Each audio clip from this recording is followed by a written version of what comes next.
Hello everyone, it's Shane Kanto, your Wasteland reviewer, and I'm here to review Me, Myself, and the Void. And this is a new dark comedy coming your way from writer-director Tim Hawtakiet, and this film focuses on the story of a comedian who finds himself in this strange void looking down at his prone body as he tries to navigate why he's stuck in this in-between place and how he became unconscious and trying to figure out what happened to him while he's trying to process some pretty big regrets that he has going on in his life. And Jack DeSena, who plays our main character here, I think does a really fine job. He has a good sense of humor. He delivers on some of the more emotional beats of the film, and he's stuck in this void with his friend, who's this vision that appears to him, played by Chris W. Smith, who also I think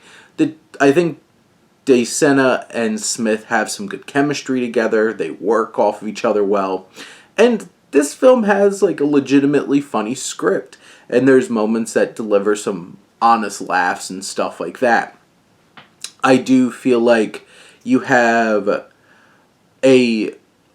some other supporting cast, like Kelly Marie Tran's in this film playing DeSena's ex-girlfriend, who also winds up eventually popping up in this void, but he keeps going back into his memories, trying to figure out, piecing together how he got here and what's been recently happening in his life because he doesn't remember.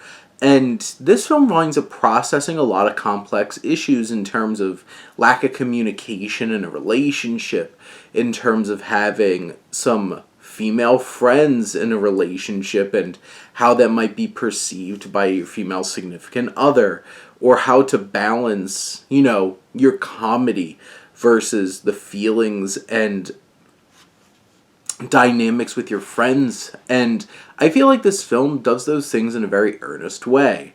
You're not going to find a whole lot of completely new or unique ideas that are popping up in this film, but it brings to the surface some pretty relatable and interesting ideas when it comes to relationships.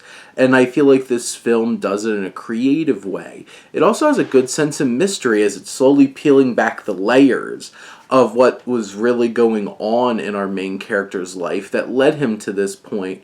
And I feel like these performers really bring their A game. I feel like Tran is the strongest, and she really sells the moments that she's in this film. And this story has some really important aspects of relationships that I think it's important to try to navigate and explore and look at in some interesting and different kinds of ideas. And this film does it in this 84-minute little adventure. And it's one of those kinds of films where this was such a great idea. And I think the execution in terms of like the production design and the storytelling and the effects meets it and does it in a really well done, solid kind of way.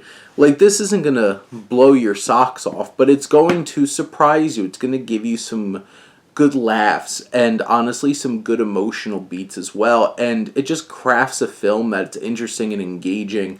And by the end, it has a lot of things for you to think about and process, and it does it in an earnest kind of way. But those are my thoughts on Me, Myself, and the Void. Let me know what you think, and let's talk some movies. But thank you as always for tuning in and supporting your Wasteland reviewer.